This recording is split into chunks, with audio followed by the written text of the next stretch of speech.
Kontinente ng Asya. Ang Asya ay may 5 bahagi o rehiyon.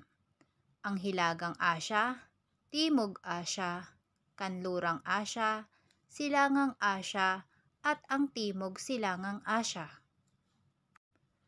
Mga bansa sa Hilagang Asya: Russia, Kazakhstan, Uzbekistan, Turkmenistan, Kyrgyzstan, Tajikistan, Azerbaijan, Georgia, at Armenia. Mga bansa sa Timog Asya: India, Afghanistan, Pakistan, Nepal, Bhutan, Bangladesh, Sri Lanka, at Maldives. Mga bansa sa Kanlurang Asya: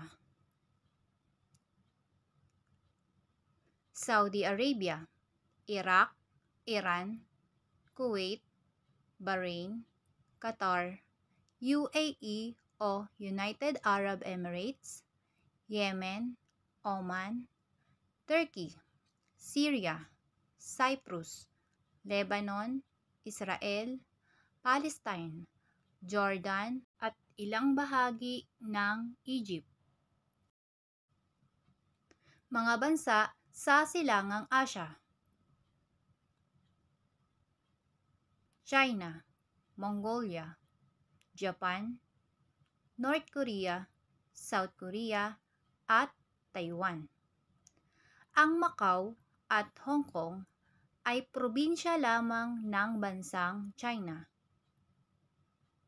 Mga bansa sa Timog Silangang Asya: dito nabibilang ang Pilipinas, Myanmar, Thailand, Laos, Vietnam, Cambodia, Singapore, Brunei, Malaysia, Indonesia, at East Timor.